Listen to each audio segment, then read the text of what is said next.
Damn.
Well, beautiful people, best damn nation.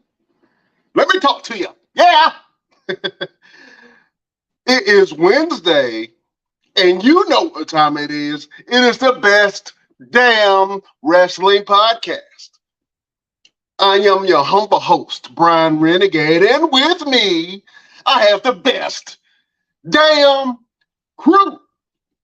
First of all, this man is the ultimate entrepreneur. He is the Renaissance man.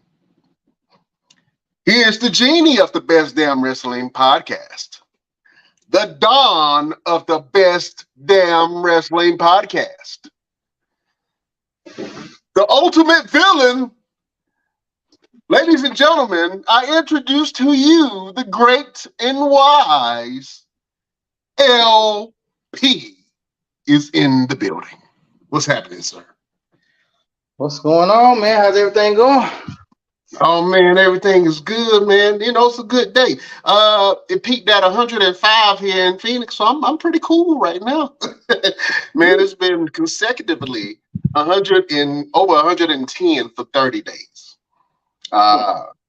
Yeah, bruh. I've been sweating out of places I didn't even know I had. You know what I'm saying? But that's just the nature of the beast here in heat. Oh man, what's going on with you, my brother? Nothing much, man. In the middle of a shoot, so setting up for that. Oh man, LP the Great doing another photo shoot, man. What you doing today, brother? I'm actually doing two things. One, I'm doing an in-studio shoot, and then I'm doing a rainforest shoot. Oh, nice. Sound like somebody getting wet today. Somebody gonna be cool later on. Oh yeah, man. I already know it, man. That's what's up, brother. That's what's up. Oh man, listen, there's been a lot of stuff going on. A lot of stuff in wrestling and a lot of stuff in the world news, my friend. We got to get to it. And you know, we do this thing each and every Wednesday. It is my favorite thing to do. Beautiful people, prepare yourself. It's hot topics. LPZ, we got to go over a couple of things, man. I think it's a lot of stuff to juggle, brother. But I think one of the first things I want to talk about, man, is your girl Kayla Braxton is leaving the Bump. If you guys don't know what the Bump is, it is a WWE talk show. It's been going on since 2019. It's been pretty much good at giving insight to a lot of the wrestlers and stuff that's going on with WWE. And Kayla Braxton was the lead for that with her two partners, Matt Kemp and can't remember the other guy name. But anyway, Kayla, it was the thing that kept the whole production moving, and now she is moving on to more of a backstage role. So it's going to be interesting to see what the Bump looks like without Kayla there, man. It's going to be interesting. LP, what do you think? How do you think this is going to affect the Bump, the program moving forward?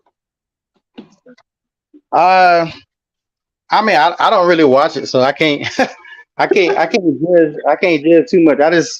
Isn't she the one that says made a tweet about Bronny? Is that who this is? About who? About Bronny. I'm not sure if she made a tweet about Bronny. I'm not sure. Possibly.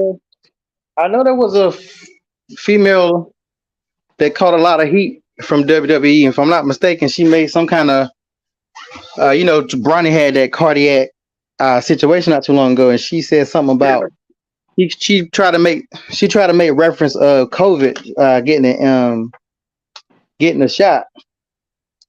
So if this is the same person, then that's why she off the air. That's why she going off the air, and that's if. Like I said, I might be wrong, but I know I saw a wrestling thing, and they mentioned a female who was catching a lot of heat for saying something a little slick toward that situation. Well, man, I haven't heard anything about that, but I hope that she didn't say anything out of character. That's a serious situation. That man could have lost his life, and LeBron James could have lost a son. So, we praying for Bronny. That's LeBron James' son. He just had a incident on the court During practice, I believe he had a cardiac arrest, a little attack, man. It's a little scarce. So we sending him healing prayers, man, and we wishing him the best. But I'm not sure if Kayla said that, but whoever said that might get slapped. Next time not. But man, Kayla, let me read what she said, man. She said, Kayla, I am, first of all, so honored to be sitting in this chair. The show is incredibly special, and you're a big part of that. You're the reason this show has made it 240 episodes. You are the reason I even got on the show in the first place. I was in Stanford for a community event, and you said you better stay for the bump. There's a lot of people, especially when it comes to women, who support each other. And you do that. You lift everybody up. You make every room you walk in a little bit brighter. They always say leave things better than you found them. And you've made us all proud here on the bump. Every single person, excuse me, that was Morant. That was her replacement saying that. And Kayla, this is what Kayla said. She said, being a WWE announcer for nearly 7 years, there's been a lot of growth and a lot of change, all for the good. So I'm really excited to tell you this will be my final day as host of WWE's The Bump. I'm not leaving the show. I am still going to be doing some cool content that will be rolling into the show every single week. But in the meantime, I'm very pleased to tell you that Megan Morant, which I just read her statement a few minutes ago, Megan Morant will be filling my spot. We know she will do that in a phenomenal way. She's already been there on the show multiple times. She's already been showing her presence and her big personality and her skill set here. So we're really excited that you're going to be the one to handle Metcalf and Ryan Popoa every single week. I'm going to wish you the best, but seriously, 240 episodes. I was really honored to come on here on the ground floor and be a part of this growing thing into what it is today. Man, so this is, so you can write the rest of her statement on her social media page, but this is a pretty big. I like Kayla. I think that she was the center for that show. I'm not sure if the show will still carry the same success. I know I stopped kind of watching it after Kayla, left. It was a little bit after 2020, and it was just Matt Kemp and Ryan on there, and it was kind of lackluster without Kayla there. So, Kayla's taking more of a back seat. I think that's pretty cool, man. We'll see what things hold for Kayla Braxton in the future. LP. Did you get a chance to check out the Cody Rhodes documentary on Peacock? I know I was gonna watch it, but I don't know.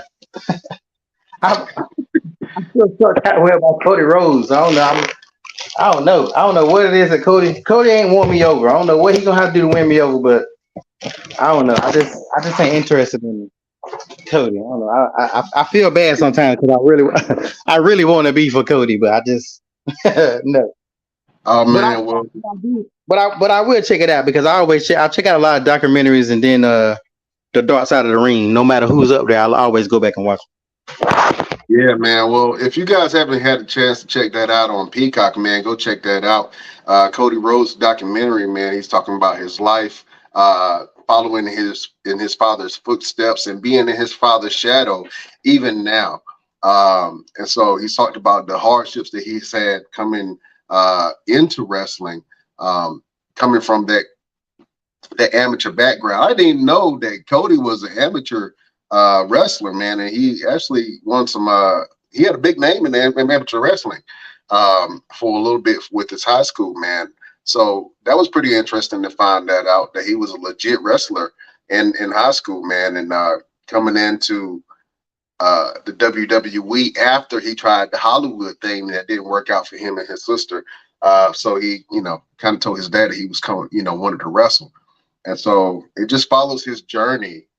From his high school days when he was wrestling during tournaments all the way up to now in WWE. and what the future holds for the great Cody Rhodes. So, man, if you haven't had the opportunity to check it out, man, go check out this man's documentary on Peacock. I think you guys will like it if you're Cody Rhodes fans. If you want to know a little bit more about Cody Rhodes, I would go and check that out. A very interesting thing that happened, though, man, is that Triple H had said some things that was very, very interesting. He called AEW, one of the companies that Cody Rhodes started, a secondary wrestling company, man. And your boy Tony Khan, he had some things to say about that. So let me go ahead and read that to you. This is coming from Sportskeeda. Tony said, "We certainly won't be the second promotion at all. And we're number one in the UK on TV and with a record gate. I have a lot of respect for Cody. I know these weren't his words, to be fair, but we're not secondary in a lot of markets. For the first time in a long time, WWE has been secondary in a lot of markets. I'm proud where we're at, and we're not taking the back seat to antibodies." Woo! Strong words from your boy Tony Khan, man. LP, what do you think about what Triple H said, calling AEW a secondary wrestling company? And what do you think about that clapback from Tony Khan, man? Saying we ain't no secondary company. What you talking about? Yeah, man, I kind of think that Triple H was a little bit out of pocket for the line itself, because I mean AEW is a kind of a secondary, but it's not. I mean, it's never going to be as big as WWE. But just like Tony Khan said, we don't have to be the number one. We can beat y'all in other categories. And to be perfectly honest, I don't watch AEW on a regular basis, but I plan to start soon. But from what I see from AEW, they have better matches and they have better promos. WWE is just WWE. I mean, it ain't nothing you can do about it. Just like, even back in WCW days when WCW was number one for 82 weeks, and they were doing a lot of great things. It's just a matter of them sustaining it. If they can sustain it, because nobody even thought AEW would be where they are now. Right. They definitely are above TNA. Even when TNA was at its best, it was never a threat to WWE. Like WWE never even paid TNA any mind, even when TNA was full of WWE stars. And I actually thought TNA was a pretty good product at one point in time. But they made a lot of mistakes and it ended up being where it's going to be. But yeah, Triple H just didn't even need to even try to go that route, because it's kind of like bully tactics a little bit. Because WWE is not indestructible. Like I think they feel like they are, but it can only take one or two things that really can hurt WWE. And I really think sometimes some of the decisions they make of late have actually hurt them, and that's why a lot of fans have went to AEW. Sometimes they come back, sometimes they don't. But AEW, sometimes people watch both. Right. But AEW, I think AEW is here to stay.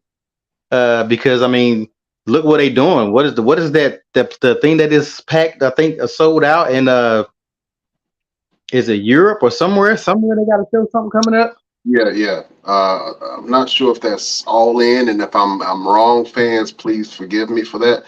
It's one of their shows that they're having.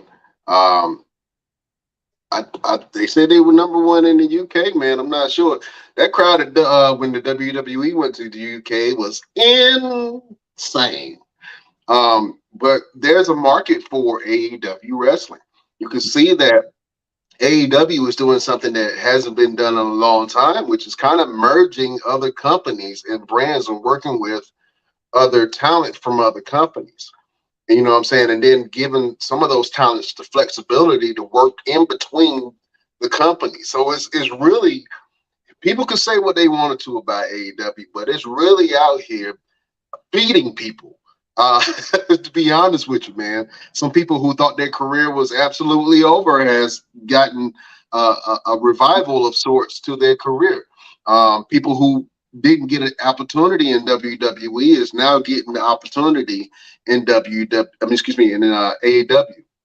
So there's room for competition. And to be honest with you, since AEW has come around, they've made WWE kind of step up their game a little bit.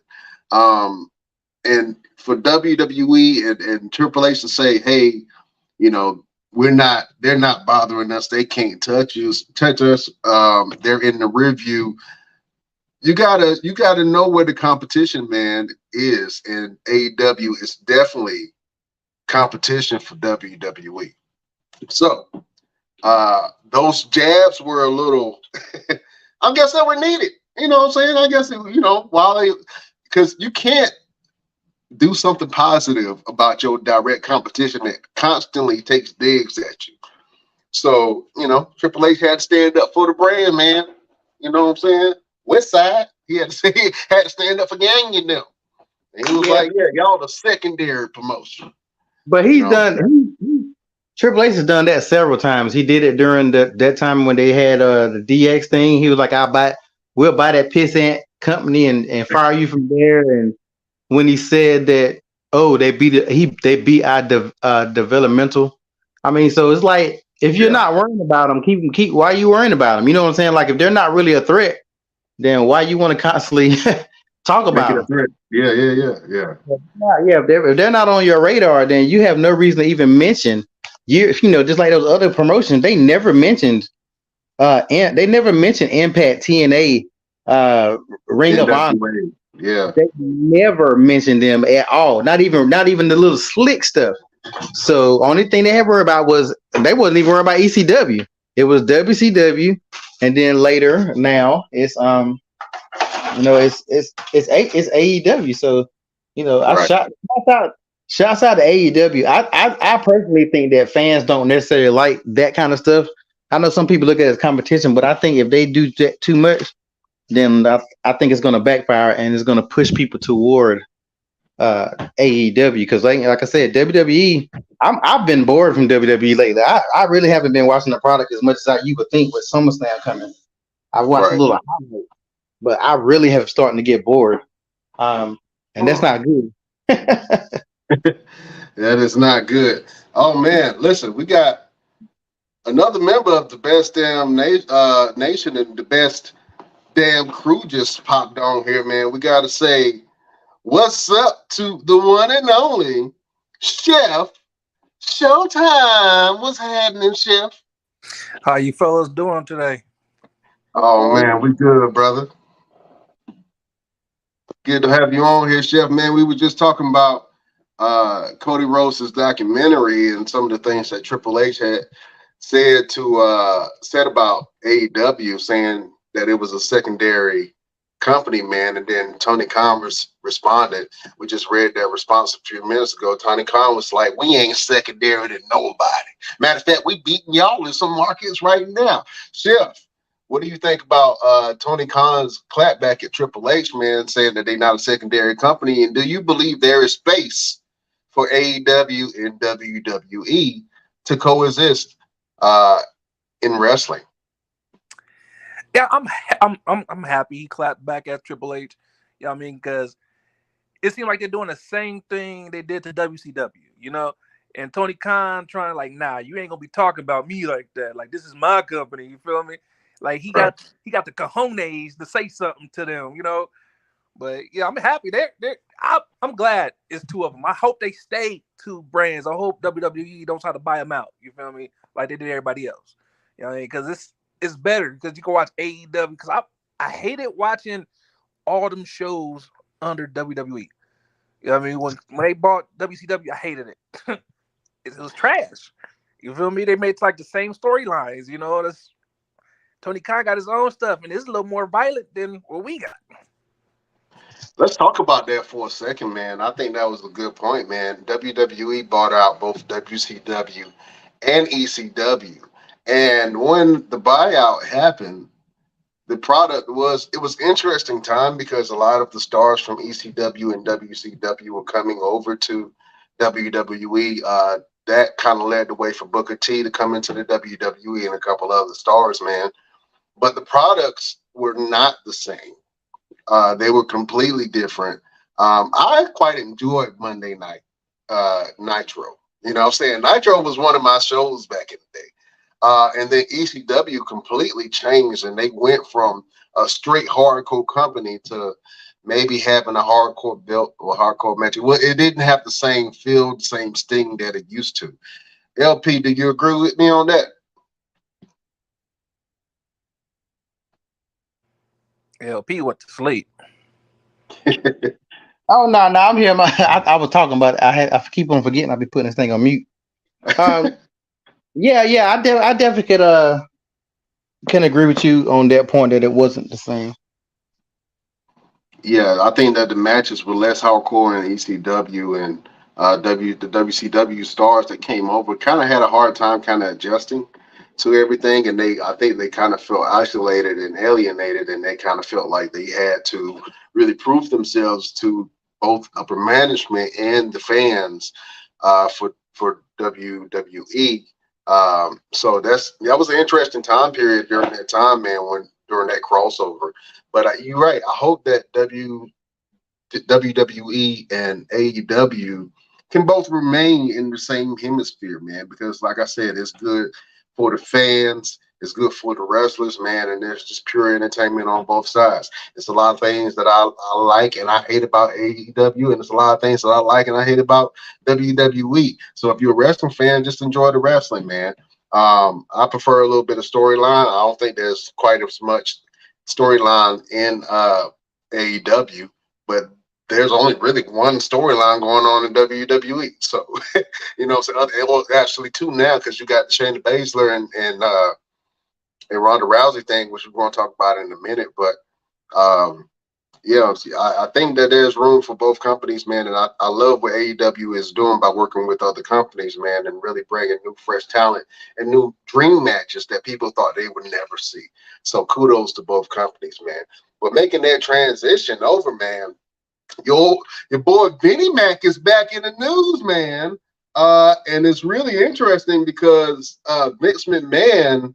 Let me go ahead and put this thing up real quick. Vince McMahon was subpoenaed on July the 17th of this year, man. No charges were brought forth, but there's an ongoing investigation for paying hush money to some of the wrestlers. If you guys kind of remember that whole thing when Vince McMahon went under attack and then he had to prematurely retire from the WWE, and then they brought him in kind of slick this year, and Vince McMahon kind of slid and slithered right back into his position. Right now, Vince McMahon has reimbursed the company $17.4 million. And Vince McMahon right now is on medical leave. He had to have a back surgery done. But this thing is still in the news, and it's very interesting, man. Fellas, I want to see what your thoughts on this whole thing. The feds done busted up in Vince McMahon's house, looking through his socks and drawers, trying to see what's going on. Let me go to Chef, man. Chef, what do you think about this whole Vince McMahon subpoena news that just broke today? With that pedophile mustache, he did it. Not the pedo mustache. Well, yeah, he did it. Yeah, but I mean, it's bound to come out. People are gonna stay quiet for so long. They're like, I need more money. You know how people is. People get greedy. That's all it is. It's all about greed. Oh man, well, just put Vince McMahon in the hot seat, man, and the eyes on a negative light back on the WWE, man. LP, what do you think about this news, man? Vince McMahon got subpoenaed on July 17th. They went through all his stuff. What do you think about that? I actually think it's Triple H or some of these other wrestlers that's giving them the information because they're trying to get Vince up out of there so they can finally have a.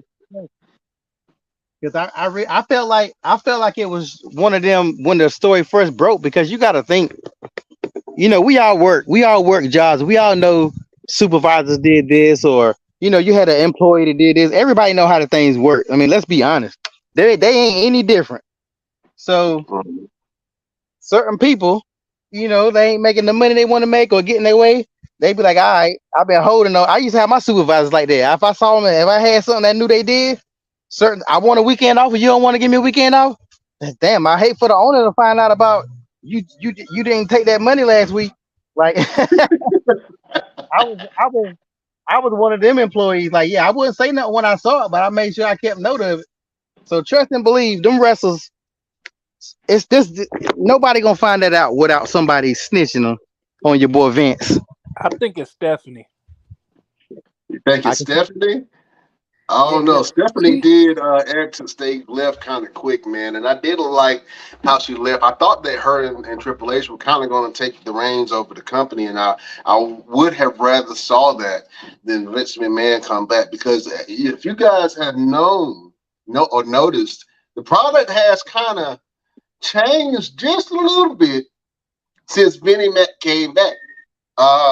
Triple H was on a roll, man. He was doing some things. He was getting a lot of praise from the fans, and then, things kind of reverted back to the way they were a little bit. You know what I'm saying, with Vince McMahon at the helm. Now, I'm not saying that everybody hates that, because some people love it. You know what I'm saying?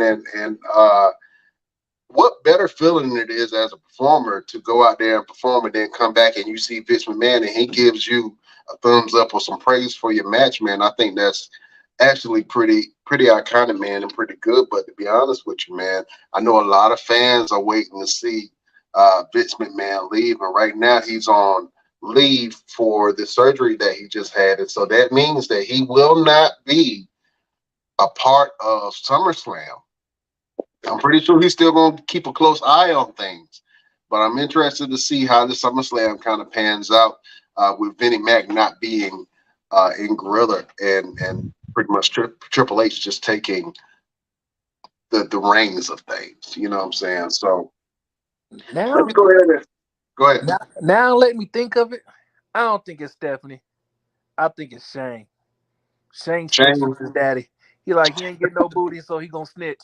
Yeah, man.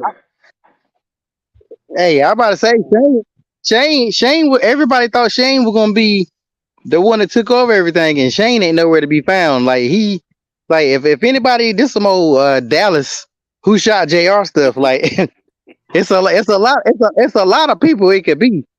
But I would look at them kids first. I'm really going to Shane, because like you just said, everybody thought he was going to take over the reins, but he just got skipped over again for and it's to somebody else. Yeah, I snitched too. My daddy did the shit. Take his ass to jail. This the second time, take him to jail. Oh man, well, where's Linda? Shoot, where's Linda at? Where's Linda doing all of this? I have not seen Linda. Well, I wanted to I'm glad you said that, because I wanted to make a transition, and I was going to see how I was going to make a transition, because this is big news. But if you guys remember, and if you guys don't know who Linda McMahon is the wife to Vince McMahon.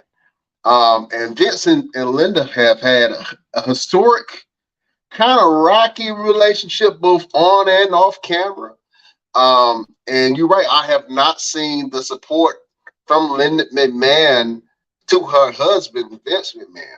But if you guys also remember, Linda McMahon was in the cabinet of the one and only Donald Trump, who has just recently been indicted.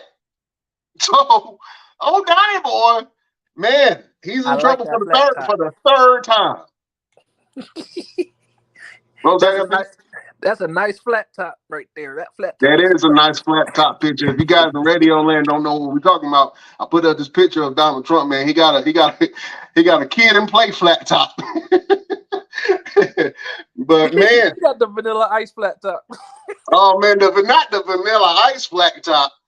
Oh man, but we gotta talk about it, man, because it's big news, man. Donald Trump is the first president in United States history, man, to be indicted, man. And yeah, I just want to go across the room real quick to see what you guys think about it. How does this relate to wrestling news? Well, like I just said, Vince McMahon was in Donald Trump's cabinet.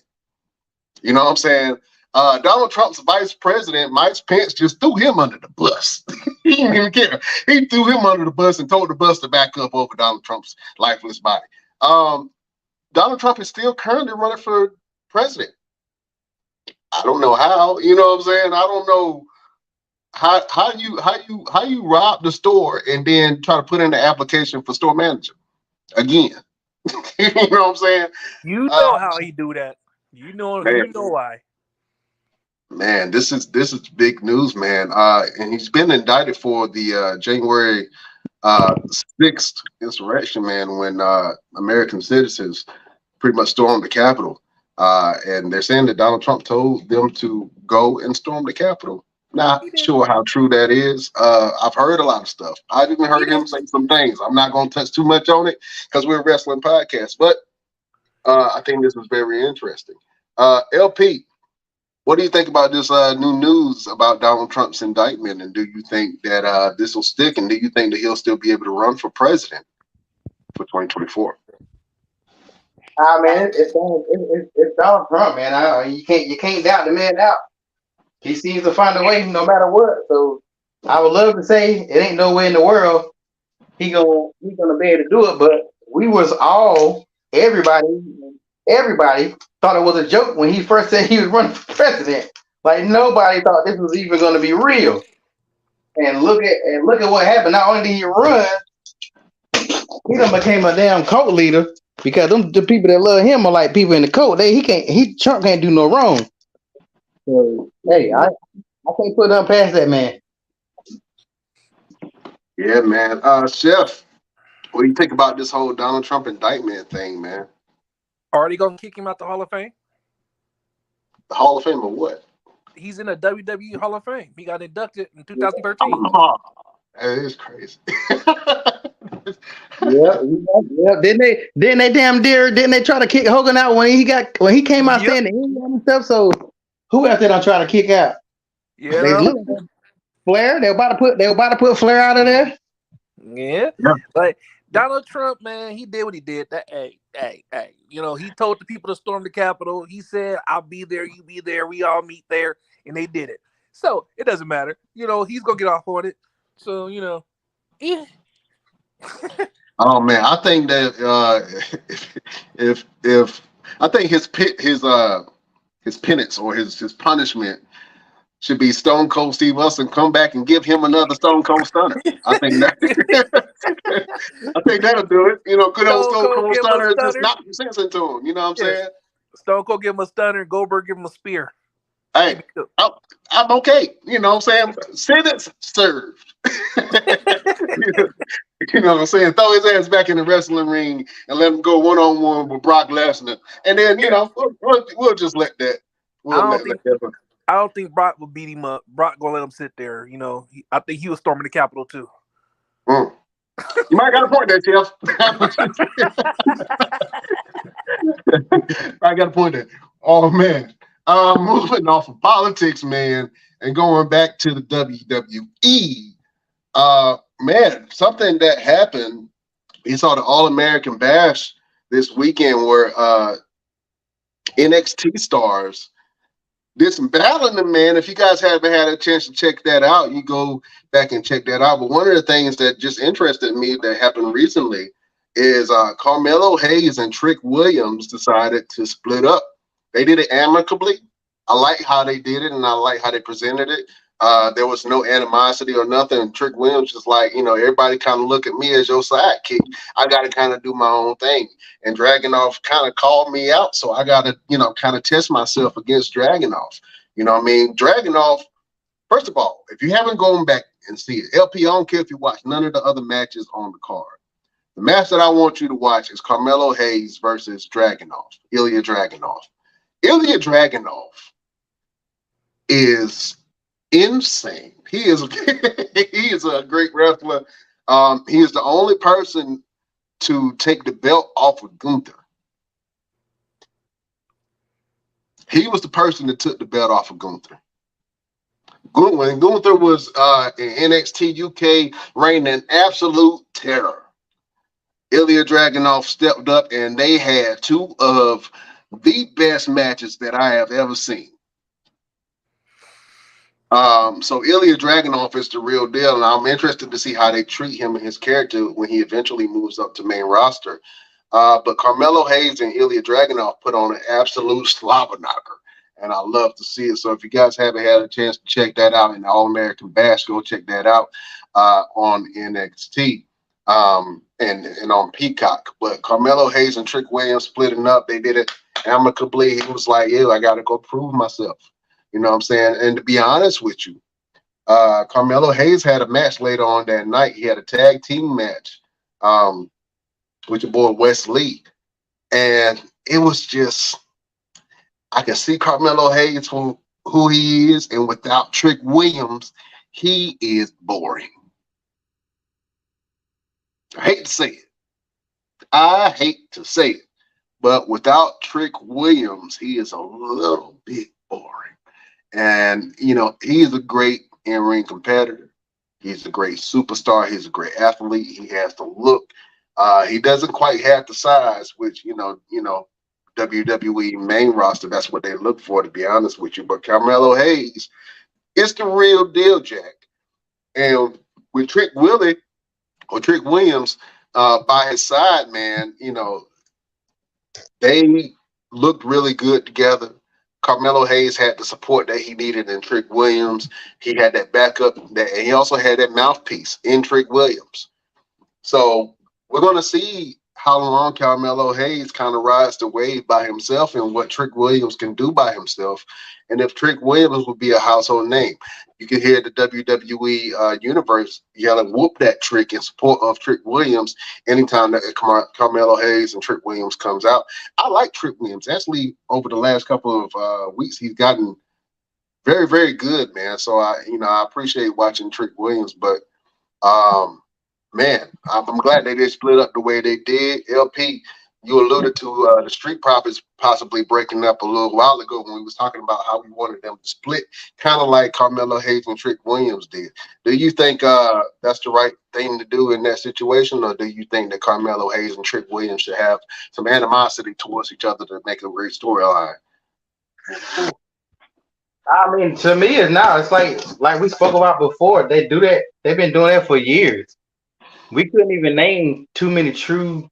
I don't think we name any true tag teams that broke up without it being a storyline. So no, I like that. That really makes sense. If the Street Profits would have broke up, I wish it would have been like that. But I think some tag teams they rushing some of these tag teams because even like the Street Profits shouldn't be thinking about breaking up no time soon anyway. Because to be honest, they haven't done that much. They haven't been there that long. It seems like they've been there that long, but they ain't really been there that long. Not on the main roster for y'all to already be talking about, breaking up. The Usos can break up. They've been there, even though they're probably not. But the Usos have put that work in. The Street Profits have not really put that work in like they should have. Not holding the belts. They haven't really had no real true rivalry since they've been there. So it's a lot that they need to accomplish as a tag team.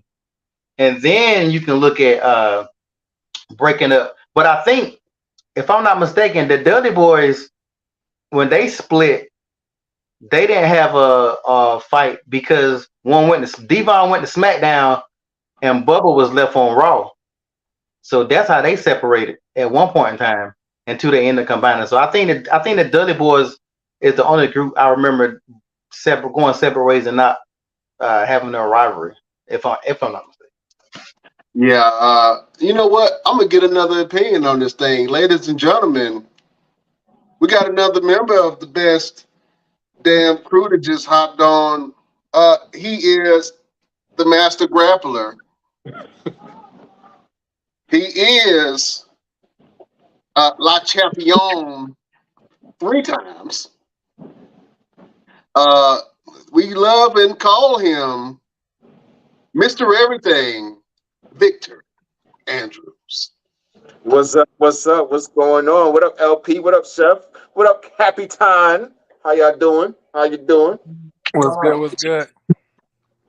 What's happening, partner, man? We were just talking about Carmelo Hayes and Trick Williams split up, and they had an amicable split. Let me ask you a question, Mr. Everything, with your wrestling background, and you've been in tag teams before. Have you ever had a situation where you and the partner had to split? And in which way did you split? Did you split amicably, or did you guys have a storyline to battle each other, and it was, some animosity in between that storyline? So I've only been in one real solid tag team. It was First Generation. Is me and my partner James Anthony, and the only time we actually wrestled against each other in terms of still being a team was during a tournament to battle for another title that someone else had. It was like a number contendership, and it wasn't so much of we actually fought and it ended up splitting up. I think the writing was on the walls that eventually we want to have to split up. We did all we could do in terms of a tag team in the company of PWF down in Jacksonville, North Carolina, that was ran under Steve Corino. So it wasn't so much as like we had any type of animosity. It was like it was like a Shawn Michaels and Marty Jannetty. It was a Booker T and Stevie Ray. This one member of the team was better than the other, and the company could see that. And of course, that was me. I'm about to say, who was the bad wrestler? So the company kind of wrote it to where we eventually went separate ways, but it was no animosity in terms of the two of us. Oh man! Until you just said what you said. Now next time you see him, it's gonna be on and popping. He's the same height as Rome, so I think I'm good. Oh man! Well, listen, man. I like to see this split. I want to see Trick Williams and really see what he can do on main roster.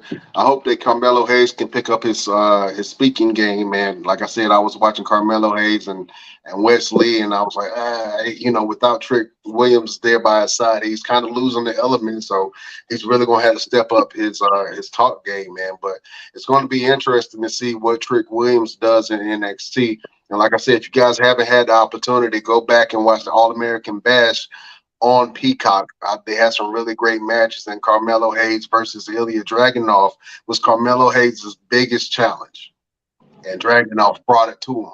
So, if you guys have an opportunity, go back and check out the Great American Bash on Peacock. I didn't like that match. What's that? I didn't like that match at all. Wow. You didn't like the Great American Bash? I didn't like that match with I didn't like that match with Carmelo. Why you didn't like the match? It was because if you watched it, it was a lot of botched moves during the match. I was like, they could have did better. I think it was slow in the beginning, and I think it really picked up later on, and they were going at it, man. Like they was. Yeah, I enjoyed it. I could kind of see, some of the moments that you might be talking about. There was some other matches on there that were a little lackluster, but for that match, it was good. Also, I gotta talk about Tony D'Angelo and the family, man. Hey, goodbye, pizza. You know what I'm saying? Spaghetti. Your boy Tony D and the family, man. They won the tag team NXT tag team titles, man. From what's Jesus Christ was saying? Gallus? Yeah, thank you, Gallus. Yeah, so the Gallus boys. So they beat them, man. And I'm happy to see Tony D with a belt around his waist, man. And, pretty much overdue. You know what I'm saying? And I like to see that because to be honest with you, when it comes to storytelling in WWE, I think Tony D'Angelo is probably one of the best storytellers. His vignettes are really good. His in-ring work is really good, and the fans gravitate towards him. So I'm interested to see what more he does, man. Because he to be honest with you, he's the only one that really carries on strong storylines within WWE and NXT on the NXT right. I really hope that they don't do what they always do and try to recycle another character or faction or whatever. Because I don't want to see him become FBI. I don't want to see that. Okay. You think they might recycle FBI like they did the LWO? Yeah. I mean, Oh because man, so he's already has the Italian background, so I could see it happening. I just really hope they don't, because that man has the ability and the strength to kind of stand on his own. He really doesn't need to recycle another faction. I mean, even the current LWO, you really didn't need the LWO banner. They were great on their own, but I guess it kind of gives them a little bit of rub in my Grayson Waller verse. well, actually, to be honest with you, I think the LWO thing made sense. And at first, I was like, why they changed Legado del Fantasma? But for marketing purposes, people can't really say Legado del Fantasma.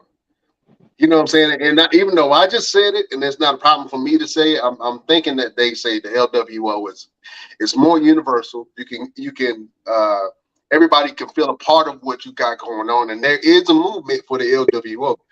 You can see that, you know what I'm saying, behind the scenes, man, and all the, I just bought my girl the LWO shirt. You know what I'm saying? And she's rocking it right now around the house. So I love what they've done. I still love the Legado del Fantasma faction and what they were, but LWO, it definitely, for marketing purposes, it makes sense. You know what I'm saying? I hope that they don't go the FBI full-blooded Italian route and recycle that whole thing with Tony D'Angelo and the family. I think he got something organic right now going on, and I'm happy to see the boy with some gold around his waist, man. So we'll see how he does on main roster when he comes up, but I guarantee you that he's going to tell some really good stories, man. And I love everything that he has going on. So if you guys like some good storylines, go check out Tony D'Angelo and some of his stuff that he had going on recently, man. Really, really great work, man. Really great work. Fellas, I got to change the tone of the show a little bit for a second. We had a passing of a beloved figure. He was an actor. And if you guys remember him, he pretty much shaped most of our childhood. You know what I'm saying? Other than Barney and the Sesame Street, and I'm talking about the one and only Pee Wee Herman, man. The actor who played Pee Wee Herman, Paul Reubens, has died. Let me go ahead and read this post that they put on his social media page. It says, last night we said farewell to Paul Reubens, an iconic American actor, comedian, writer, and producer whose beloved character Pee Wee Herman delighted generations of children and adults with positivity, whimsy, and belief in the importance of kindness. Paul bravely and privately fought cancer for years with his trademark tenacity and wit, a gifted and prolific talent. He will forever live in the comedy pantheons and in our hearts as a treasured friend and a man of remarkable character and generosity of spirit. Fellas, I want to go around the room. Just real quick, tell me some fond memories that you've had of this great actor, or even his character, Pee Wee Herman. Let me go, Chef Showtime. Yeah, I used to like watching Pee Wee Herman, like Pee Wee Herman, the Big Top. That was my show. I used to watch him. It's sad that he passed away, but he's old. Oh man, that's messed up to say shit. You can always count on Chef, boy. I'm just saying. Oh man, Mr. Everything, be a light in the darkness, man. Tell us a little bit about your fond memories with Paul, man, and the Pee Wee Herman character. Secret word. You said character. Ha ha ha ha. Like that was the most annoying but funny segment he would always do when he would say the secret word. I just saw a TikTok where it showed the video with him and the Miz and whoever the other dude was. I can't remember who it was. But when he was on the WWE when Monday Night Raw and the Miz had the Money in the Bank and he was out there getting on the Miz nerves and he kept every time he would say ring, he would say, "Oh, it's the secret word," and they had Big Show come out as Big Pee Wee or whatever he was supposed to have been. But it was a good show. I already know what LP's gonna say. It's Lawrence Fishburne's first little thing that he's actually done He definitely gave a couple of guys an opportunity to kind of get out there. So, Right. you know, peace to Paul Rubens, aka Pee Wee Herman. Yeah, man, I'm glad you brought that up because I was about to say that Pee Wee Herman definitely brought us Lawrence Fishburne, man. So I gotta, get clap claps and tap taps for that. That was the start of his career. But Pee Wee Herman, surprisingly enough, is a WWE legend now. So we can definitely say that. LP, what are some of your fondest memories of the character Pee Wee Herman? I used to watch, Pee Wee's Playhouse on Saturday mornings on CBS. I think he used to come on like 10 or 11 o'clock, not too long before Soul Train came on. So I remember like watching that on Saturdays, and of course Big Top Pee Wee, Pee Wee's Big Adventure, his movies. He was always funny. He actually had a little bit. He actually did a lot more stuff after that. I mean, he was on Gotham, Reno 911. So he did have like a little boost. His Pee Wee Playhouse on Broadway was huge. I don't know if you guys even knew about that, but I tell anybody who is a Pee Wee Playhouse fan to watch that if you can find that, because it really was dope and it really brought back a lot of childhood memories. But yeah, I mean, I didn't know he had cancer. I was just telling my friend I had just watched the episode of 227 when Pee Wee was on it, and then the next day, my daughter texted me and she was like, "Did you hear about Pee Wee?" And my daughter knows about Pee Wee because I sit there, I watched those movies with her. Pee Wee Playhouse, I introduced her to Ernest movies. I feel like if you got kids, you got to show them the same kind of stuff that we watched. My daughter watched all those movies with me, and she ended up liking it. Outside of that, most kids don't know who the hell Pee Wee is. We know who Pee Wee is. So I think anybody that got kids, you should always show them some of the greats, because they will, after a while, they just won't be here. Like Chef, I guess, like Chef said, because everybody gets old. So eventually we all get old and die, the way Chef said. Chef cold-blooded with it, Jack. He cold-blooded. Nah, that is just the truth. We live and we die. There you go, man. Giving us a final word, man. Well, listen, the Best Damn Wrestling Podcast, man. We're saddened to hear the news, man. And Pee Wee Herman, or the character Pee Wee Herman, is definitely played a role in my life. You know what I'm saying? Because I was a Pee Wee Herman fan. So rest in peace, my friend.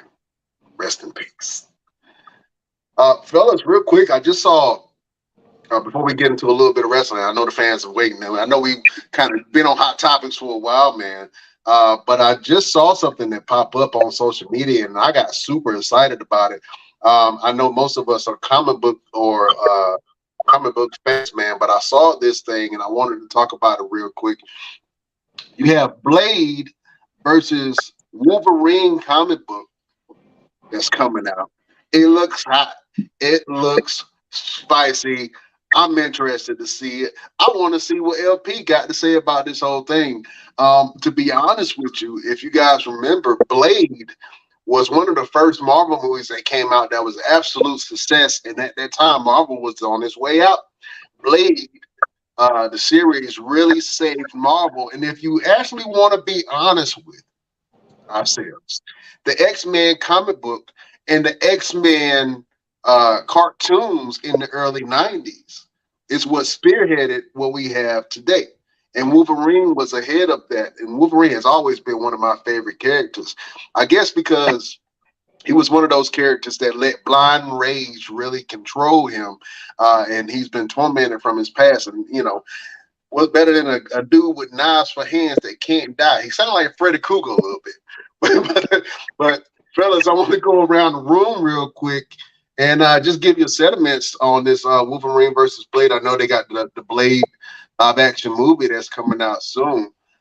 So real quick, LP, are you excited about this Wolverine versus Blade thing? And I want you to give a little talk about Blade, man. Yeah, they had a team at one time or fight one time before, and I missed it. So I'm definitely gonna try to catch this one. Probably an online comment. But yeah, I mean, Blade definitely is Blade deserve all his flowers. Blade and Wesley Snipes. Let me just not say Blade because without Wesley Snipes, we would have had somebody else, and that was part of the thing. But yeah, I think a lot of people they didn't know that if it wasn't for Blade, we probably wouldn't have some of the stuff we got now. I've been reading Marvel comics since like the '90s, so I remember when they was going through a lot of this stuff. I've always been an X-Man, so the Avengers are there, all right, but X-Men are black folks. I don't know if y'all know that. the way that I look at black folks. yeah, if you take Stinky and Muty and replace it with the N-word, they us. They got the same powers that they got power just like the Avengers and them got, but they get treated differently because of who they are, because of their race or however you want to categorize it. So yeah, I've always been big on X-Men before Avengers, but yeah, I'm definitely excited about I'm excited about the new live action. I don't know when it's gonna happen because with this strike, fellas, we might not be seeing a lot of stuff for a while until these people decide to do something. You are very racist. Huh? I'm appalled. You guys are racist. Why, Chef? No. You said X-Men is black people. That's rude. Well, and what LP is saying has some premise in it because I know I can dig it, but it's just if you're not one of the black people, you listen to that like this. These people are racist. They don't like white people. Oh well, let me clarify. They better start watching. Go back and watch the '90s X-Men cartoon. That's all you gotta do. Go back, look at Malcolm X and Martin Luther King, and then look at Magneto and Professor Xavier. So yeah, you'll see. Even Stan Lee said a lot of it was based on the civil rights movement and all this other kind of stuff. So I'm always had that connection. So Malcolm X is Cyclops. No, Malcolm X is Martin Luther King. He's based on like Martin Luther King. No, I'm just saying. I mean, not Martin Luther King. Black people, X-Men, the only one that wore the X. Magneto's Malcolm X. The only person that wore the X across his face and his chest was Cyclops. I'm just saying, could that be Michael X? No, get shit off the next time. Nah, bro.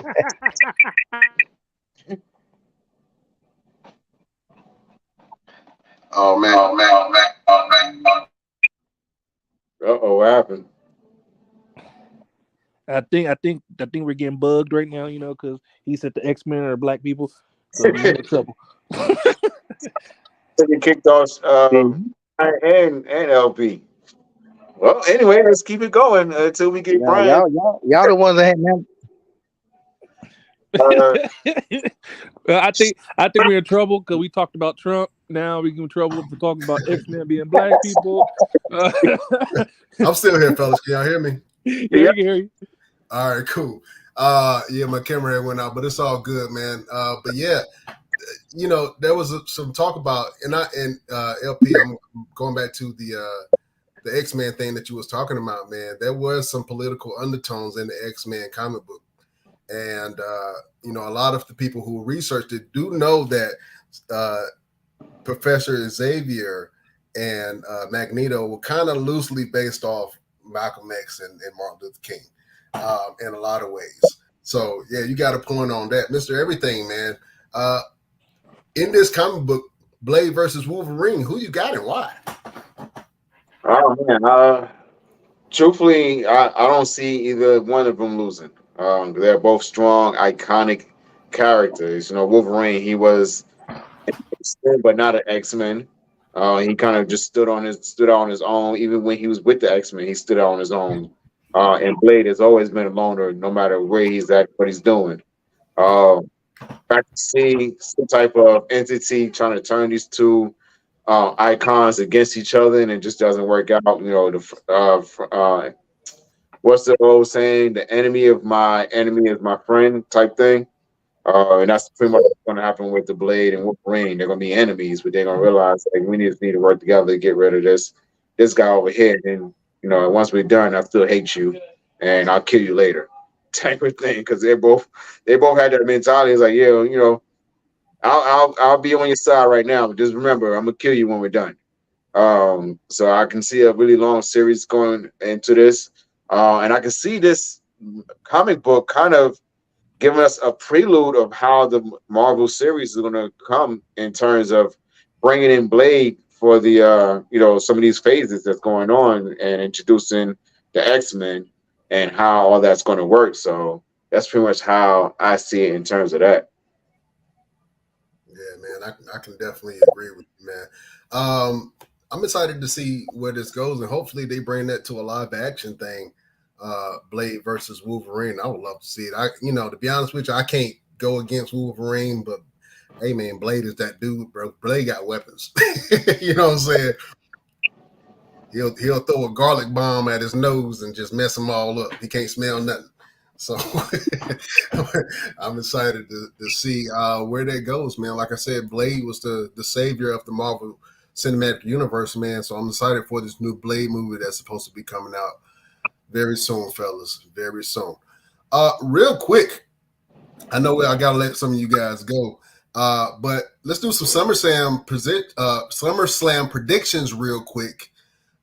We have the undisputed WWE Universal Championship, Roman Reigns versus Jey Uso. I want to go around the room real quick and get your predictions.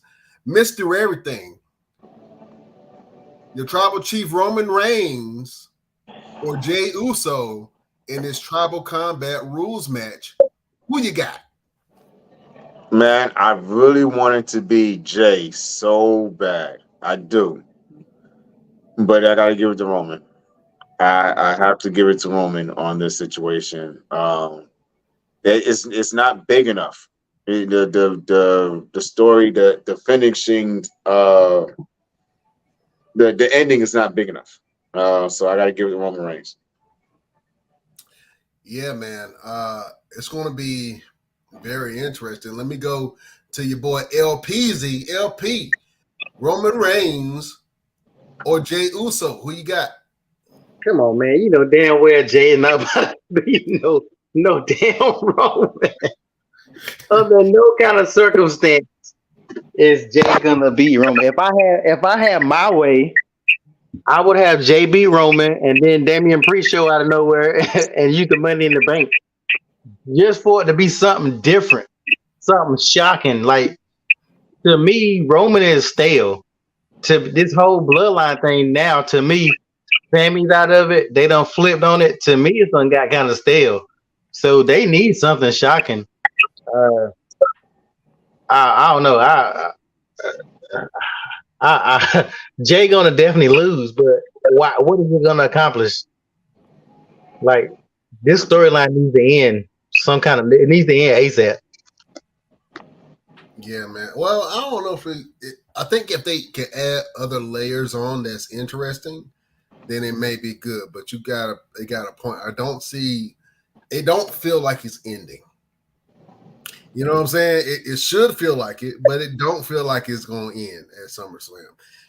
Chef Showtime, your tribal chief Roman Reigns versus Jey Uso. Who you got your money on? I don't be the oddball out. I'm gonna say Jay. You going Jey Uso? Because we already know who gonna win, but I'm just gonna say Jay. Oh man, who's got the juice, huh? Nah, it's, you know what I mean, because I look at it, this story should end. But I've been watching like the little documentaries. You know what I mean? It would be a good shocking event. Like if Jay do win, then his brother challenge him for the belt, because that's a dream match they want. That would be interesting. But I don't know if I'm interested to see Jimmy versus Jay. You know what I'm saying?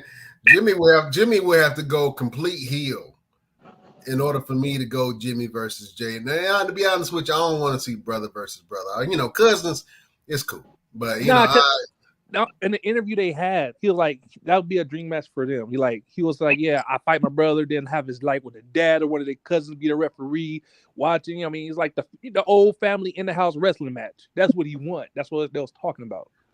I can see that built up over a year Yeah. or two, but I can't see that like right now. You know what I'm saying?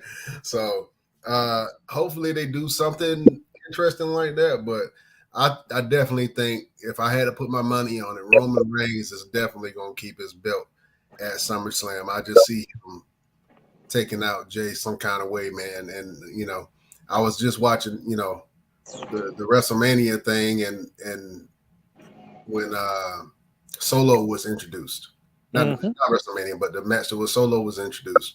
And I'm pretty sure something like that's going to happen again, man. I definitely see that another character coming into the fold of the Bloodline, and maybe it might be two factions of Bloodline. We don't know, but we'll see. You know what? The excitement to this match at SummerSlam is the announcement of the Tribal Combat. It was just like, well, we're gonna do Tribal Combat, and it was like, okay, it was nothing impactful with it. Like, you know what I'm saying? Like, they didn't really deliver it the way it should have been delivered. It was more like lackluster. You know, this is what we're gonna do, and that's just it.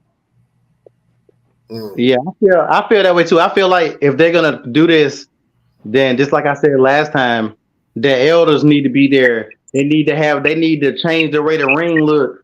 They need to really give it a Samoan feel, because other than that, it's just a disqualification match. That's all it is. The street fight. Yeah, that's it. So even when they first announced, I'm like, oh, come on, man, this is the same match y'all always do. So Do they you know need. You know to make that match better? Umaga's son come out and give fucking Solo the Samoan Spike. that would be shocking. That would be. Then they have no ropes in the ring. Do it A little sand pit. Mm-hmm.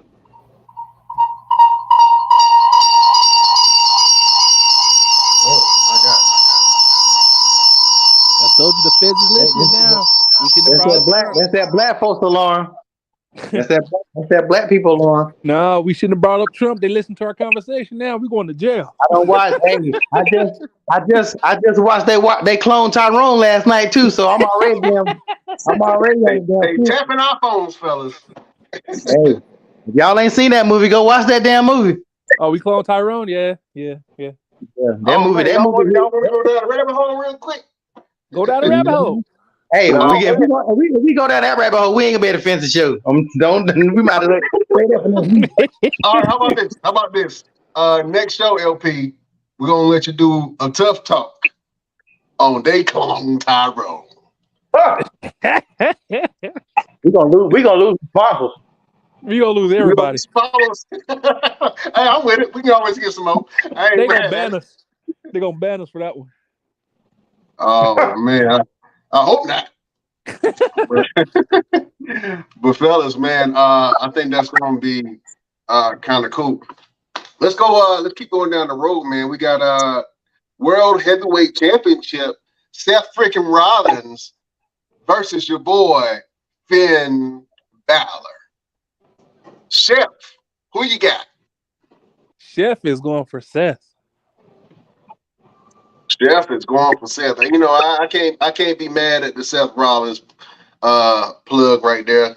I love Seth Rollins, man, and I can definitely see him beating Finn Balor. He's already done it a couple of times before. LPZ, who you got? Seth Rollins or Finn Balor? I got Seth Rollins with Damian Priest cashing in on him. Yeah, I'm with you on that. Seth Rollins is hurt. He been hurt for a while. He not gonna be able to keep on doing this what he doing. Like I've seen a couple of things that he's wrestling injured. So you thinking Finn Balor gonna win and Damian gonna cash in on him? Yeah, I mean imagine that. That'd be a good match. That would make that match beautiful. Because if Seth is hurt and he got to leave, they got to start. They got to do something. I think that to me that's better than what we got. My bad. That'll break up Judgment Day too. That'd be nice. I mean, they got to do something because Raw don't have a lot going on right now.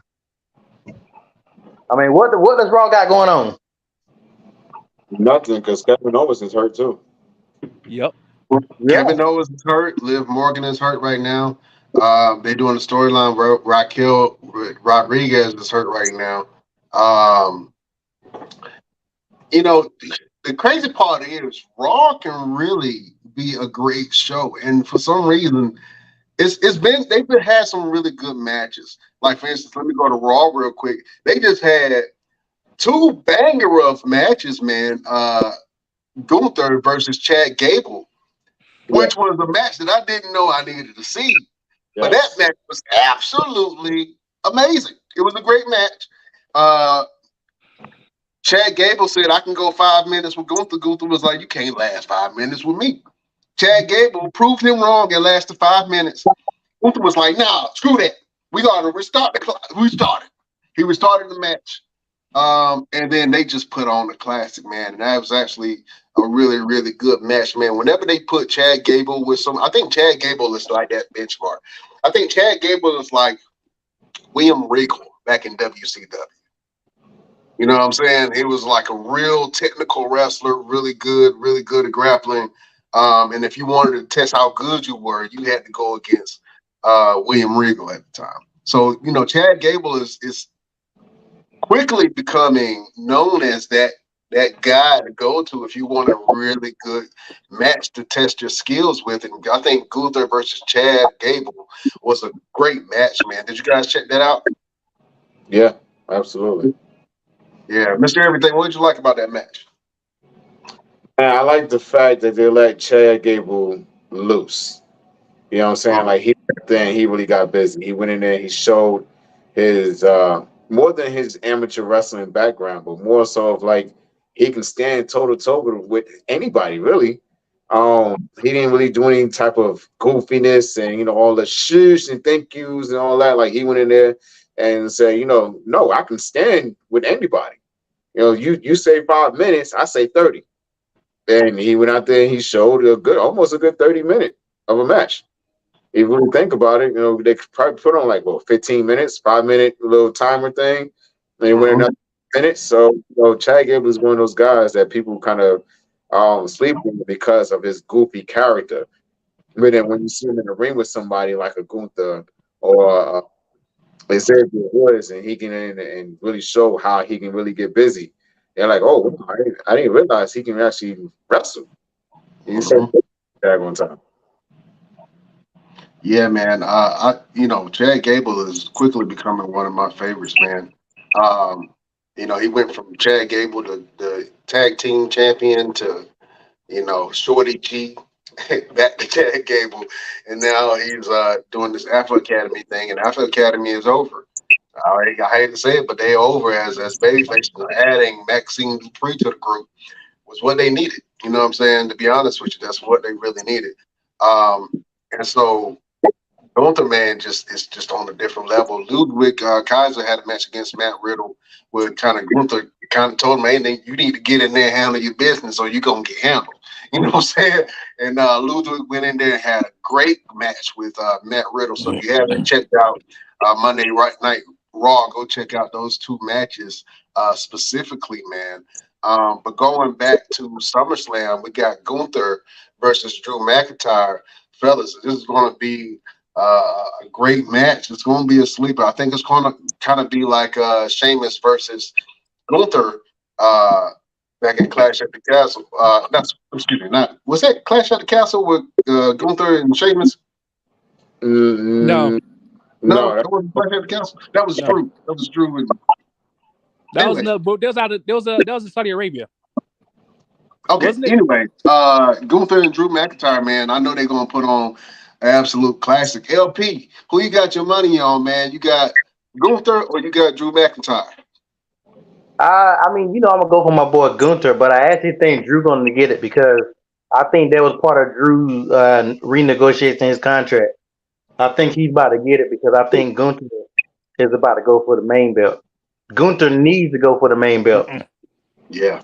I think they don't. I don't think they really have much of a choice. He's proven himself with his belt. What else does he need to do? He don't beat everybody. He didn't prove himself. You know what? I wouldn't be mad at that. And to be honest with you, if Seth Rollins is having some issues, man, and a good replacement for Seth Rollins on Monday Night Raw would be either Gunther, Cody, or Damian Priest for sure. I mean, you still got Drew McIntyre. I mean, you got some people. It's a lot of people on Raw, bro. It's a lot of people on Raw. So the question is, who's good enough to carry the show? Is Gunther good enough to carry the Raw brand? Chef, go ahead and answer that question. No. I'm gonna go around with that, man. Chef, first of all, Gunther versus Drew McIntyre, who you got, and do you think Gunther is strong enough to carry the Raw brand? I don't like Gunther. I'm going for Drew. Drew's gonna beat that boy badly because what's gonna happen? Imperial finna break up. I seen in the last show, and Gunther cannot carry this company. He's like a Brock Lesnar. He sucks. He's like a Braun Strowman. Oh, you want to be disrespectful now? I wasn't trying to be disrespectful. You know what I mean? Man, I think with the right, anybody can carry the show. I'm gonna get Braun on the show and let's see how much LP. Yeah, I want to see LP say something then. Yeah, Brian, what talking about back down? We can do a face to face. Yeah, do that. It'd be more like a face to belly button because Braun like six feet. Hey, I get one of the LP chops across his chest. Yeah. Oh no. Oh man, but listen, I think that Gunther, to be honest with you, a great replacement for Seth Rollins would be Gunther for the belt.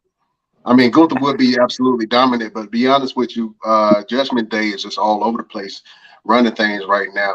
Mr. Everything, Gunther versus Drew, who you got? I'm gonna have to say Gunther because he has Imperiums behind him. If he did decide to go for the world title, he would have to have Imperium with him. And it's just to jump back to Finn Balor and Seth Rollins. I got Damian Priest cashing in on both of them during the match. Seth Rollins did it with Lesnar and Roman Reigns. Yeah, that's one of the things that Seth Rollins always talks about is the greatest passion, and it would make a very big impact if Damian Priest was to cash in during the match while they're down and win and walk away with it. And that would make a good story in terms of Finn Balor and Damian Priest, or Damian Priest and Gunther if Gunther was to lose the belt to Drew McIntyre. You just made a great point, because if they plan that role that Seth Rollins is hurt, and if he's really not hurt, and Damian Priest do come in inside of cash in and get curb stomped and get pinned, and Seth keep the belt, that's gonna cause a lot of friction between Judgment Day. Mm-hmm. I think they're gonna try to do that regardless. But to be honest, they shouldn't. I mean, let's be honest. We've looked at Judgment Day from the beginning when we all thought it was a bad idea to now, and Judgment Day has made every single member a better wrestler. Every single member of them. So, does all of them still remain as good as they are without Judgment Day? I don't think so. Dominic still sucks. Damian Priest was by himself for a while. He was okay, but they would have never gave him that Money in the Bank when he was by himself. Finn Balor ain't never been this dominant. Never. Dom, the most hated heel in history. He never would have got that heat if he still would have been with Ray. And even Rhea. Judgment Day has pushed Rhea beyond her scope. So I think breaking them up or having some kind of civil war. We already got civil war with Bloodline. I don't think Imperium need to break up or Judgment Day, but they definitely don't need to break up Judgment Day, because they definitely are. It's either going to be Damian Priest or it's going to be Finn Balor. It's going to happen this weekend because, I mean, Damian Priest might try to cash in and mess around and lose and Seth lose and your boy walk out with the belt. So Seth losing the belt regardless. I don't care who winning it. Seth is going to lose the belt regardless. It's going to be tough, fellas. It's going to be interesting to see. Let's talk about one of the fights that we're not excited about it, but I'm interested to see which way it goes. We got Cody Rhodes versus Brock Lesnar. Let's go around the room real quick. Mr. Everything, who you got your money on? Cody versus Brock, Mr. Everything.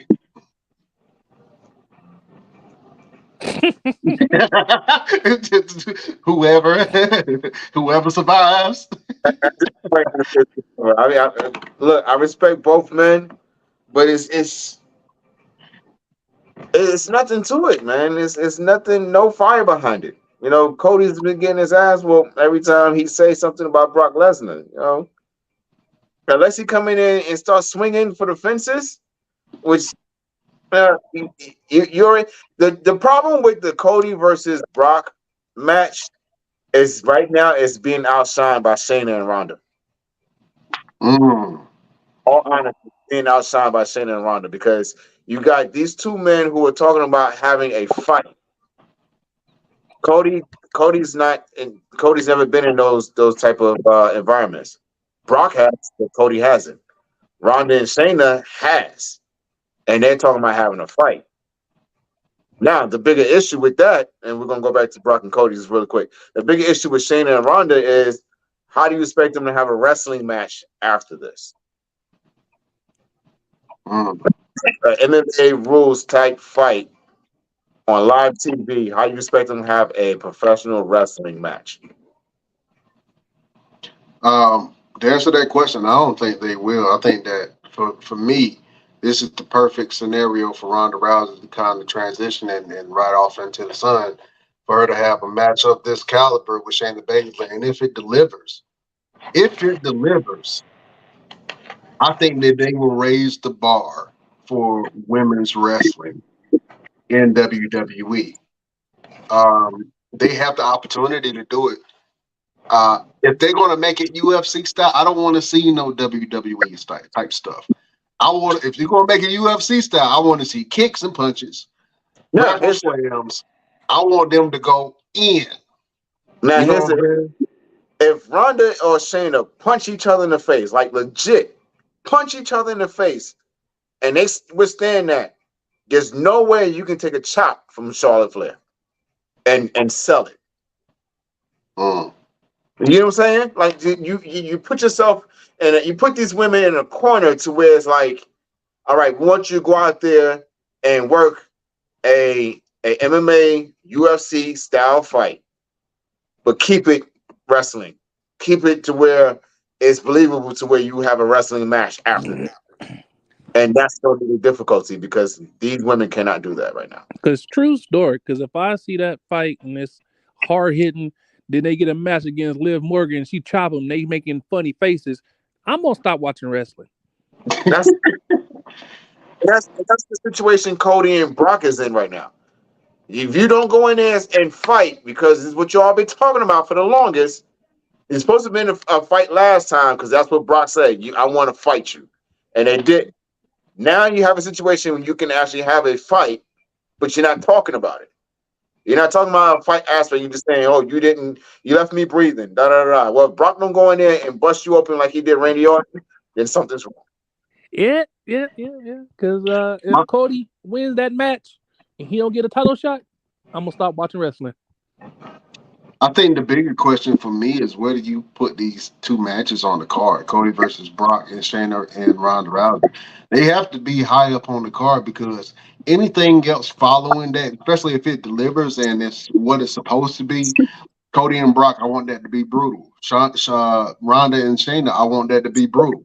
Where do you place these matches on the card? Because anything after that, I mean, the last match, of course, should be Roman versus Jay. That's going. I mean, You have it I don't see any other matches that's touching that, because that has a storyline behind it. But with what kind of as a promoter, like, where do you place these two matches? I have a feeling Shayna and Ronda's gonna be like the first match. It'll be the first or second match. Well, here's the issue: the WWE. Yeah, if you want to stop the WWE advertised a triple main event. SummerSlam has a triple main event. You know, it's Brock and Cody, and then it's the women's match. No, it's Seth and couple of them. And then it's Jay and Roman.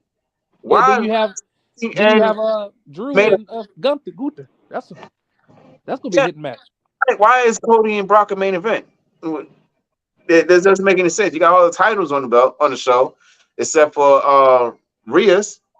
Why? And in Austin Theory, those are the only two titles that's on the show. And why are those titles not on the damn show? That's the question. That's the bigger question. Why is LA Knight not fighting Austin Theory and SummerSlam? Yo, let me. I know we about to get off because I got to get ready to get off. But I said this before, and I'm gonna say it again. The WWE will sabotage any wrestler who gets over on his own. I made this post the other day, and you guys, I'm gonna ask all y'all that. Right now, currently, who has the biggest pop in WWE? Is it Roman? Is it Jey Uso? Or is it LA Knight or Cody? Out of those four, who's the biggest pop? The biggest people that crowd get excited for right now? LA Knight. Yeah. I challenge you on that question though. Who are they coming there to see? LA Knight. What? Nah, they're not coming to watch LA Knight wrestle, bro. They coming to see Roman. And I love LA Knight, to be honest with you. I love LA Knight, but I'm not turning in on Fridays to see LA Knight. I love LA Knight. You not coming in to see Roman because half the time he not there. True. Very true. So that's another thing we don't talk about. Like my daughter, you know how girls are. She's like, "Ooh, Roman is so fine." She was like, "Dad," you gonna have to take me to wrestling one day and see Roman. I said, "Hell, I don't know when Roman gonna be there, so why the hell am I buy a ticket?" That's just like how these basketball players. These basketball players don't even play all the time now. So if you want to go, they might be doing load management. So you pay money to go see LeBron James, he might be taking a night off. So some of these superstars like Roman, you can't sit here and say, "Oh, I'm going to go see Roman," because then Roman ass might not even be there. Roman is a horrible champion. It's time for y'all to admit it. Oh man, I'm not going to admit the cover, Chief. It's horrible in any standpoint, man. Because to be honest with you, for the last 3 years, Roman has been the top box office draw in WWE history. You know what I'm saying? So whether he's on the show or not, his presence is still there. Even with the bloodline and Jey Uso and Jimmy or whoever comes on TV, the Roman Reigns' presence is still there. You know what I'm saying? So hey. Well, my client got here, so I'm about to get off. But I'm gonna say this before I get off. Roman is the worst, most overhyped champion in the history of WWE. He don't care about the fans. The man don't show up for the fans. His wrestling style is the damn same. This man gets pay-per-view without even hardly wrestling. He is worse than Brock Lesnar when Brock Lesnar was part-time. He is worse than Brock. I'd rather have Brock Lesnar with the belt than Roman bitch ass Reigns. I'm out. Well, all right, LP man. Tough words from the great LP. Man, you know what? I look at it like this. That's good business. If you can stay on top as champion for 3 years and you barely have to wrestle, but your presence is still there and you still are top box office draw, no matter if you're there or not, your company is still making money off of you and your name. I think that's good business. Everybody wants a business that they can put on autopilot.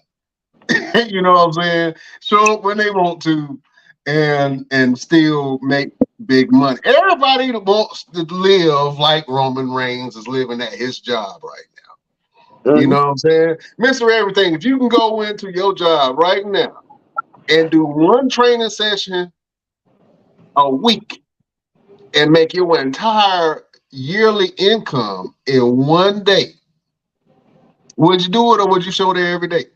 But what do you think I'm doing now? To that point, bro. I told some guy one day, he told me Michael Jordan's old trainer cost $35,000 an hour. $10,000 an hour. I want that life. I'm working hard to try to get that life. I'm contacting companies, organizations, houses, Afghanistan. I'm contacting everybody. Look, hey man, you ready to go to war? Let me get you guys in shape. Yeah. Thank you. Yeah, if you was getting $30,000 to $50,000 per match, man, you know what I'm saying? It'll change your whole dynamic. Listen, and then the biggest thing that we got to take away from it is what Roman Reigns is doing. You can't deny. And LP just showed it. He is pissing you off to where you're saying, you know what? I can't stand him. I hope he loses the title, and it's causing you to watch every single week, whether you know he's going to be up there or not. And it's always like a surprise, like, oh, well, Roman showed up for work today. Okay, let's see what's going to happen. But he's doing exactly what he needs to do to make you go in there and say, you know what, I want to go up here and see if he's going to show up. He's going to get his ass kicked. I know he's not. I know he's going to cheat some kind of way. But you know what? I'm going to watch anyway. And I'm going to complain about it. I'm going to say, you know what? I can't stand him. I ain't going to watch him no more. Click. Oh, I ain't up here no more. So, you know, they're doing exactly what they need to do. And that's the beauty of professional wrestling, is drawing the emotion from the fans in the most smallest ways. As a heel, you can get them to look at Dominic. He get ready to get on the mic and they boo the hell out of him. Simple as that. Night. He pops up, let me talk to you. And they go bananas. He didn't even say nothing. Cody Rhodes, what do you want to talk about? Now, can we talk about the fact that's the same damn thing? Let me talk to you. What do you want to talk about? It's the same damn thing. But it's over. It's hell. It's over. And it's working. So, yeah, that's my quick what's the word? Rant against LP's rant. Oh man, like I said, man, I think that I'm not mad at what Roman is doing, because, like I said, I'm tuning into wrestling more than I ever have. You know what I'm saying? And it's mostly because of the bloodline, but it's an exciting time in wrestling right now. So, you know, it's kind of hard to be on top, especially when you got this level of talent. You know what I'm saying? Now, the difference between the WWE of now and the WWE of old is you had larger than life characters and storylines and storytelling that was really good. But the talent level wasn't that great. You know what I'm saying? Now you have all of these talented cats that just sitting there with nothing to do, and they're waiting for a character and storyline. Or they already have a character and they're waiting for a storyline. You know what I'm saying? So that's the challenge now, because yeah, some of these people are ultra talented, man. Like one of the matches we got on the card, we got Ricochet versus Logan Paul, which I keep saying they keep saying it's going to be viral, but it's going to be a great match. It's going to be some highlights in that match. It's going to be some, oh my God, did you see that type stuff in that match? And I can definitely see Ricochet leading this and also selling like hell for Logan Paul to make him look good. You know what I'm saying? So I think that this match is going to be good. Real quick, Ricochet versus Logan Paul, Mr. Everything, who you got?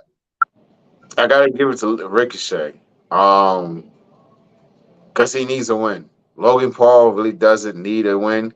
It's going to be a very hard match for Logan Paul, though. And I say that because he's wrestled Roman Reigns, who wrestles kind of slowly. You know, is not slow, but, you know, he's not going to do a bunch of who can do a bunch of movement, but he keeps it pretty basic and he turns it up just a little bit. Ricochet is full-blown balls to the wall. You know, it's why he's called Ricochet. He just bounces all over the place. So Logan Paul is going to really have to step it up, because you don't want to slow Ricochet down to, you know, accommodate Logan Paul, and it's because it's going to show. It's going to show that Ricochet had to slow down. I mean, look at the spot they did at Money in the Bank when they went to go do the Spanish Fly, and it didn't work, and their footing got off because Logan Paul just wasn't in position. And Ricochet had to adjust himself to make sure that man did not get hurt. and it showed. So I got to give it to Ricochet. Ricochet needs to win. Yeah, Ricochet needs to win this. He needs to win this for the wrestling fans, and I think that's what this is. It's like wrestling versus the outsiders. You know what I'm saying? And that's exactly what this match is. I'm pulling for Ricochet. I think Logan Paul is going to pull out some great moves during this fight, man. But I hope Ricochet takes this because Ricochet needs this win. We also got Asuka versus Charlotte versus Bianca on this card. I got my money on Charlotte Flair. You don't even need to ask me who I got my money on. But Mr. Everything, who you got your money on? Asuka versus Charlotte versus Bianca Belair. I got my money on Asuka, and then I have Bianca and Charlotte Flair becoming the new women's tag team champions. I think we're forgetting about somebody. You got Io Sky, who's just waiting in the wings, man. And I think that Io was going to cash it in during this match on whoever ends up winning this thing. Not big enough. And it's too many people for her to get involved in it. And not big enough. This is the biggest venue this is the biggest stage that she's going to have in SummerSlam this year. You know what I'm saying? I think if she's going to catch it in at any time, this is probably the best time to go ahead and do that. She should have a WrestleMania moment like Asuka did. And it needs to be Asuka and Io Sky. Yeah, I want to see Asuka versus Io Sky, and I think that they can really put on a hell of a match, man, together. But for this match, I got my money on Charlotte Flair, but I know that Io Sky is definitely going to cash it in during this match. And the last match on the card, man, we got to talk about it real quick. The SummerSlam Battle Royal. I was trying to see who was actually in this match. I know that Sheamus and LA Knight are both in this match. I don't see anybody pulling this off but LA Knight, and I really hope that this is LA Knight's moment and he wins this Battle Royal. I'm not sure what the Battle Royal entails, if that entails a title shot, whatever the case may be, but LA Knight needs this win, and I think that this SummerSlam could be his breakout moment if he does win this Battle Royal, and then we see some interesting back and forth with LA Knight versus whoever. You know what I'm saying? But LA Knight is on SmackDown, so I'm not sure if he does win this, will it be LA Knight versus Roman Reigns? I'm not sure if the fans even want to see that quite yet. But yeah, for this Battle Royal, I got my money on LA Knight, and I know we just talked about who we wanted to see. Do you see LA Knight pulling out the win on this, or do you see Sheamus or another superstar possibly winning this Battle Royal? I'm gonna say Bray Wyatt. just to throw something unorthodox. I'm gonna say Bray Wyatt. LA Knight really doesn't need this Battle Royal win because he has the title match with Austin Theory coming up. No, he doesn't. Oh, he does. That's Santos Escobar who has that match. Yeah. Right. Well, damn. LA Knight. It's he nothing. needs to win, bro. It's nothing behind it though. You know, it's no guarantee of anything. So it'll just be like a pacifier. Here you go. You got to win type thing. And we don't need that with LA Knight. Let him have a real definite win in a wrestling match, in a title situation. Don't just pacify us and say, okay, we let him win the little Battle Royal. Because it's like giving him the Andre the Giant Battle Royal. You win it and then it disappears. Right. I don't think the Andre the Giant Battle Royal does anything for anybody's career. I know they gave it an accolade for your boy Baron Corbin and also Madcap Moss, but I haven't even seen Madcap Moss even wrestle lately. No. You know what I'm saying? And if he has been wrestling, he's been losing on a serious losing streak. He needs some revitalization to his career also, man. So, I mean, I think if you're gonna give LA Knight a defining moment, let him win the SummerSlam Battle Royal so that he can continue with that momentum that he has right now, and possibly give him some real challenges on SmackDown, man. That's going to be interesting. The last couple of weeks, he's been beating up Hit Row for some strange reason. He beat both of the members and just made Hit Row look super. And so I I want to see more from LA Knight. I hope he do win that SummerSlam Battle Royal, man, because I think the fans are craving for LA Knight to do something. Yeah. Oh man, Mr. Everything. Thank you for joining me, my friend. We got some big news coming up. We got an interview slated for next week, man. I want you to tell the fans a little bit about our surprise that we got coming up. Oh, you talking about breaking news? Breaking news. Yeah. Breaking news. We've got breaking news. We got an interview coming up next week. Do we have a graphic? I think we have a graphic. Not quite. I don't, not yet, but yeah, I thought about it. I ain't had time. But yeah. We got Savannah star and color commentator Caprice Coleman coming on the show next week. It's going to be amazing time. It's going to be able to talk about this man's career, inside and outside the ring. He's also a pastor, strong man in the cloth, really good brother. I met him really early in my career. I had an opportunity to sit down and talk to him, run a training session with him, and just make a connection with him and been close friends with him for a very long time. Was able to come to his house and cut his hair and cut his son's hair and give him advice on how to cut hair himself. And, it's going to be an amazing time for us. So please, ladies and gentlemen, tune in next week as we interview the one and only, the ageless one. This man don't age. He's like a raw truth. Caprice Coleman. Oh man, so we are looking forward to that interview, man. Former Ring of Honor competitor, former NWA competitor. He was also trained by Matt and Jeff Hardy, the Hardy Boys, man. So we excited to have Caprice Coleman on the show next week to tell your mom and them that the Best Damn Wrestling Podcast got another interview coming up for you. You know what I'm saying? And that's going to be good. We got one more breaking news. Following that week, the 16th, just confirmed, we got Mr. Number One, George South. Ladies and gentlemen, for watching, please look this man up. He has an accolade career that is compared to no one. Like, no one can compare to the career this man's had. He has not had the flowers given to him that he so deserves. He's had strong feuds with Ric Flair, Wahoo McDaniels, the Andersons, everybody that's been top guys in WWE. He was that guy to go out there, and he made him look good. I don't think a lot of these superstars that we have grown to admire would not be where they are if it wasn't for Mr. Number One, George South. So August 16th, Wednesday at 6 o'clock, 6:05, whatever time we decide to start. We on CP time. George South, and we're working on some more. So, in fact, Best Damn Nation, drop some names in the Facebook page. Let us know who you'd like to see us interview. If I can get in contact with him, if we can bring him on the show, that's going to win however we want. But we'll even see who would you like to get to know a little bit better on the Best Damn Wrestling Podcast. Man, give them a rundown real quick of who we have interviewed so far.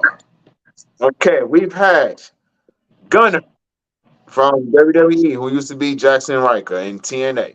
We've had Rhett Titus, who was part of Ring of Honor. We've had Kerry Morton, the NWA Junior Heavyweight Champion. We've had Ricky Morton, Mr. Rock and Roll Express himself. We've had EC3. We've had goodness, Ron Simmons. We've had R-Truth. And now we're going to have Caprice Coleman, and we're going to have Mr. George South. And I feel like I'm missing somebody. Gangrel. Gangrel, yes. Gangrel. We've had Gangrel on the show. So it's going to be an amazing time. Like I said, ladies and gentlemen, drop some names. Let us know who you want to see, and we'll try to get some people. We're going to get some women up here. That's when the Westwood. Yeah, we need some women up here. I know the women fans are craving for some female wrestlers, man. So we working on We working on it. We got y'all. So we got y'all. Oh man. What's that? Say that again. Say it again. I'm trying to do it without getting in trouble. Hey, there you go. There you go. That's the one right there. That's the one, not the two. Oh man. So Best Damn Nation, man, please stay tuned for what we got going on and support your boys, man. At the bottom of the screen, man, you can see all of our social medias, man. You can check us out on Instagram at the Best Damn Wrestling Podcast. You can check us out on our Facebook group, the Best Damn Wrestling Nation. You can check us out on our Facebook page where we post all of our content and all of our stuff at the BD Wrestling Podcast. You can join us on Twitter or X, as it is now called, at Best Damn Crew. You can follow us on Twitch at the Best Damn Wrestling Podcast, and you can follow our TikTok at Best Damn Wrestling Podcast. And if you want to support the show, the only thing that you have to do is go to our Patreon, www.patreon.com/the Best Damn Wrestling Podcast. For as low as $5, you can join us. We got all kind of behind the scenes footage. We got shirts, we got hoodies, we got cups, we got mugs, we got all kind of goodies for your pleasure. So support us on our Patreon, www.patreon.com/the Best Damn Wrestling Podcast. Or if you're listening to us on Radio Land, check us out. We're on all platforms. So we on iHeartRadio, Spotify, Pandora, Audible, Apple Music, Amazon Music, Stitcher, Google Podcasts. Anywhere you get your podcast, you can listen to the Best Damn Wrestling Podcast. You know what I'm saying? Anytime you want to. Man, we've been rocking and rolling, Jack.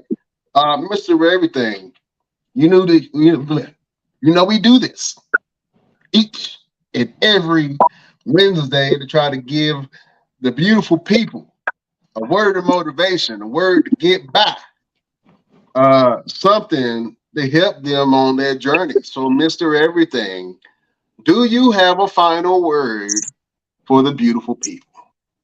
Absolutely.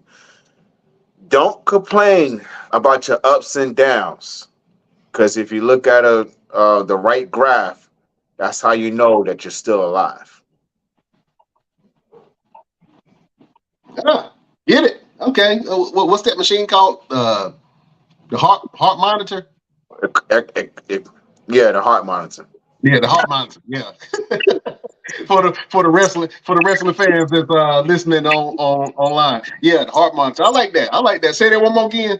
Gram, whatever it is. Yeah, say it one more again. Say it one more time. Yeah, say it one more again. Yes. So do not complain about your ups and downs, because that's how you know that you're still alive. There you go. That's how you know that you're still alive. I like that word. That is a great word from the great Mr. Everything. Beautiful people, I guess my final word will be, I was just thinking this morning about taking advantage of your second chances. And some people have had 3, 4, 5, 6 other chances, but not everybody always gets a second chance. And I just remembered that in 2020, man, COVID had hit and half the population on Earth had died. You know what I'm saying? And a lot of us caught COVID. And I know I caught COVID probably twice, maybe 3 times. But it just made me think about how we are using our second chances that we're given. You know what I'm saying? Because not everybody made it through that. I've lost family members. I've lost people. And I feel like during that period, that was our second chance for a lot of people to get the things in order and really figure out what's important in our lives. So while you have a second chance, or while you have the opportunity to do something important with your life and your presence, make the change and make the opportunities real for yourself, and take advantage of your second chances and your third chances that you've had, because not everybody gets a second chance in life. Yeah, you've had second chances of life, and if this is your second chance right now, then You live life to the fullest and do things that you've always wanted to do. Live the life that you want to live. You know what I'm saying? And take advantage of your second chances when they do present themselves, because not everybody gets them. That's a word from your boy, Brian Renegade. Did you like that word, Mr.? Absolutely. Absolutely. That works for me. Oh, man, listen, we can't hold y'all no longer, man. We almost 2 hours in this thing. Beautiful people. The great Brian Renegade is signing off, and the one and only Mr. Everything. I ain't saying this today, but he's your mama's favorite wrestler, and he can whoop your daddy ass. Mr. Everything, please let us know what you got going on, sir. Yes, so I got shows coming up, wrestling, you already know. Stay busy, stay on the road. Got a couple of seminars coming up, doing something with Control Your Narrative again, coming up really soon. I'll be coming to Memphis, Tennessee in the next couple of weeks. It's a movie I'm trying to finish up, a mental health movie, and trying to get some funding, some investments. Hey, you got a small business, you got a large company, you want to invest in a movie, you want to, we got some levels, some packages. Contact me on the Facebook or my Instagram, and I will put you in contact with the right people, and we can get you featured in a movie. Some product placement or something, and every little bit helps. You know what I'm saying? Working on some sponsorships and things like that. So I'm all over the place, bro. I ain't trying to sit still for nothing, because the minute I sit still, I feel like the world going to stop rotating. So we don't need that. We don't need that at all, man. Let the beautiful people know where they can find you.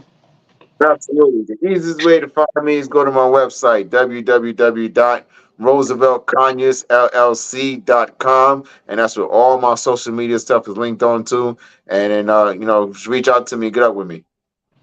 Oh, man. Go follow Mr. Everything. I'm pretty sure he's still trying to hit his 10,000 followers on TikTok if he hasn't already. So follow him on TikTok. If you like chicken and talking, then go over to Mr. Everything's page, man. He got some good stuff for you to follow. My name is Brian Renegade. You can follow me on all platforms at Brian Renegade and check out what I got going on. But I can't hold you no longer. Beautiful people, thank you for joining us this Wednesday. And we will see you next Wednesday when we have a big interview coming for you with Caprice Coleman. We'll see you next week on the next Best Damn Wrestling Podcast. Mr. Everything, you are a gentleman and a scholar, sir. Check you out next week. Beautiful people, we bid you adieu. Bye-bye, bitch.